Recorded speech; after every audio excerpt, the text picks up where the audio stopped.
मंथरे, तेरी बात सत्य है। आज कई दिनों से मेरी दाहिनी आंख फड़क रही है और रात को कई प्रकार के स्वप्न भी दिखाई देते हैं। सो हमने कभी अनुभव तो नहीं किया, फिर विधाता ने मुझे ऐसा दुख क्यों दिया। हेलो मंथरे, तू बहुत चतुर है, तूने हमारा परम हित किया है।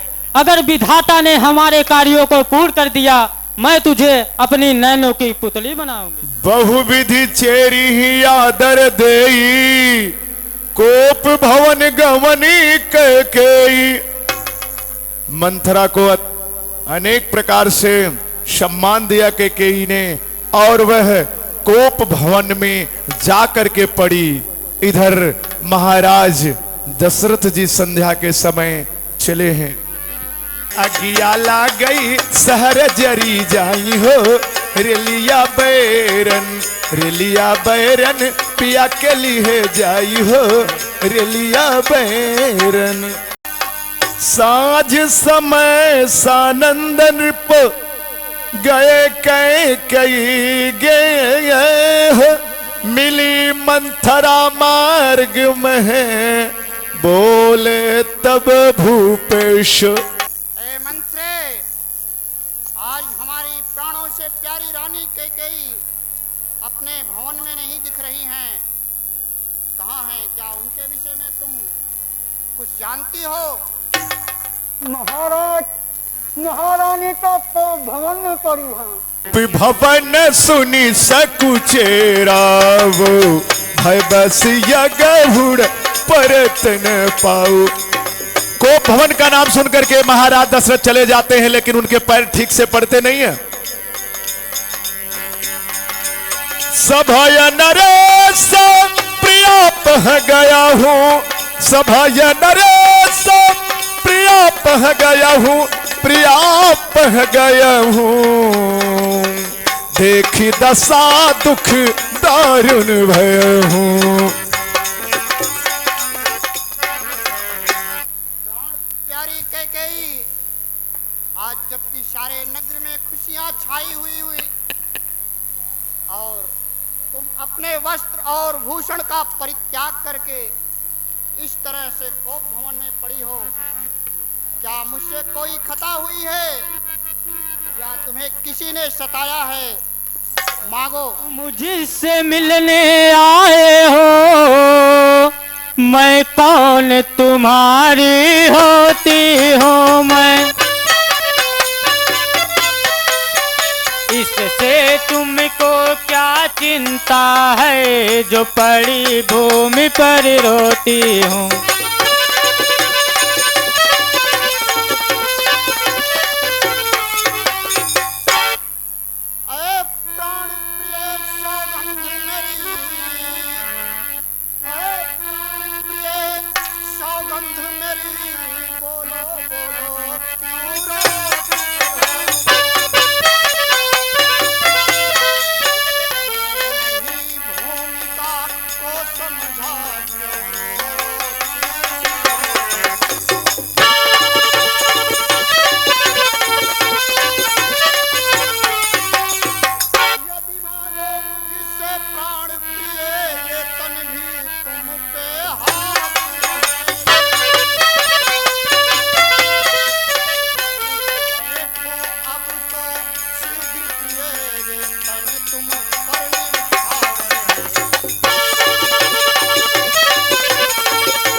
मागु मागु पे कहूँ प्रिय, कबहू देह न ले, देन कहूँ वरदान दुई, तेउ पायहूँ संदेह।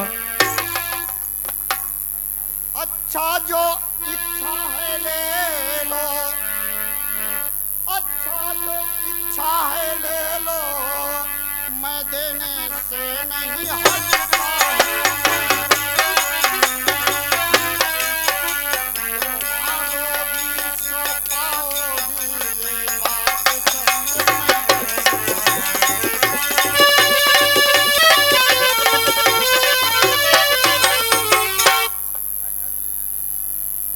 धर्म यही रघुवंशी का कर दिखलाते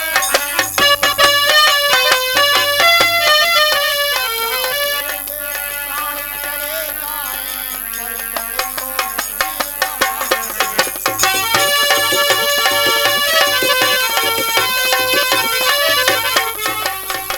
लेकिन मैं खूब जानती हूँ कह कर के पलट न जाओ तुम कह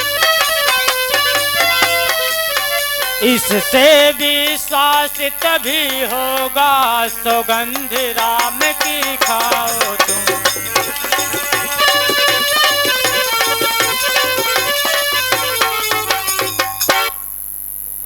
जो मांगोगी सो पाओगी तुमको विश्वास दिलाता हूँ रानी आज समक्ष तेरे सौगंध राम की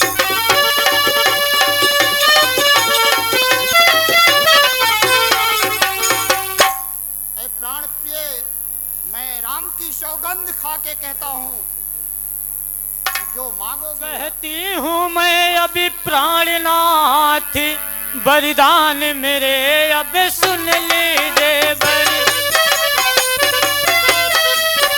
पहले वर में सब राजपाट सुत भरत लाल को दे दीजिए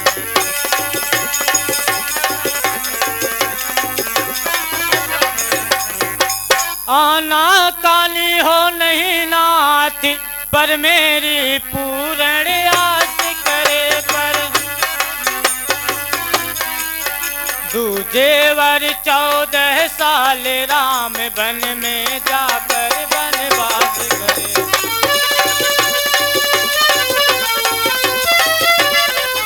ऐ मतकीहीन स्त्री कैकेयी तूने मेरे मनोरथ रूपी वृक्ष को जड़ से नष्ट कर दिया उजाड़ कीन कैकेयी दीन से अचल विपत्ति कहने ही। गोस्वामी जी कहते हैं कि कैकेयी ने भरत को राज्य मांगकर राम को वनवास मांगकर मानो की विपत्ति की वो झड़ी लगा दी कि जहां केवल दुख ही दुख दिखाई पड़ता है। नाथ मैं कहती हूँ तुम पर है कोई भार नहीं तुम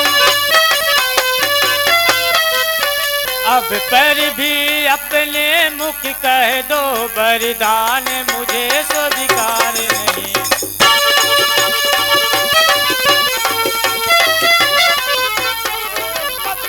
स्त्री तू मुझसे ये बात बनाती है जिनका प्राण सत्य पर ही तू उसका सत्य डिगाती है शोक धर्म ये जाता है कर देता हूँ वरदान नहीं उधर राम बन चले गए तो बच सकते हैं प्राण नहीं राजे राजे उत्साह सहित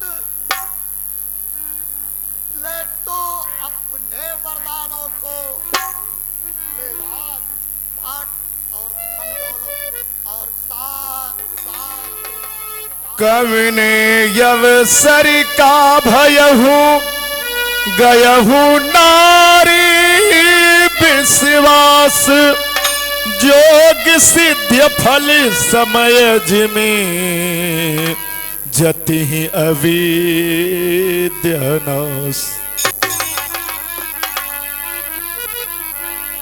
जिंदगी की राहों में जिंदगी की राहों में रमज गम के मेले हैं जिंदगी की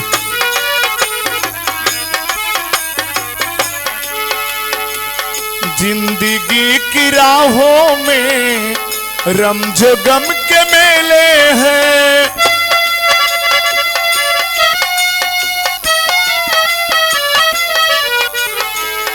जिंदगी की राहों में रमज गम के मेले हैं रमज गम के मेले हैं भीड़ है कयामत की, भीड़ है कयामत की, और हम अकेले हैं।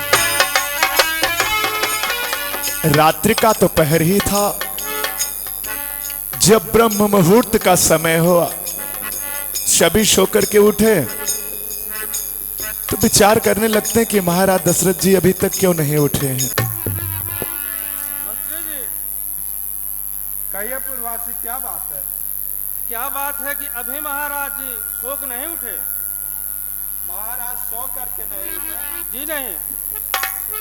तो आप लोग यहीं रहिए, मैं जा करके पता लगाऊं कि महाराज क्यों नहीं उठे। अब सुमंत जी महाराज दशरथ जी के पास चले हैं। गए सुमंत तब राउर माही, देखी भयावन जाते डराए। भाई खाई जनु जाई नहेरा, मानव विपत विषाद बसेरा। सुमंत जी चले जा रहे हैं महल की ओर, लेकिन उनके मन में अत्यंत शंका पैदा हो रही है कि आखिर महाराज अभी तक उठे क्यों नहीं हैं। इसीलिए तो गोस्वामी जी लिखते हैं, पूछे को उत्तर नहीं देई, गए जही भवन भूप कह के। ओ भीड़ है कयामत की, भीड़ है कयामत की, भीड़ है कयामत की, और हम अकेले हैं। जिंदगी की राहों में रमज गम के मेले हैं। जिंदगी की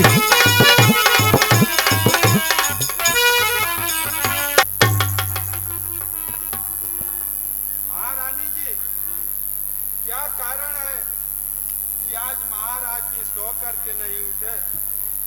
मंत्री जी, जाने क्यों राजा राम राम की रट लगाए हुए हैं। आप जाके राम को जल्दी से लिवा आइए। जैसी आज्ञा हो महारानी जी। चले वो सुमंत्र राव रुख जानी, लखी कुचाल कीन्ही कछुरानी। सुमंत जी प्रभु को लेने के लिए चले हैं। गोस्वामी जी लिखते हैं,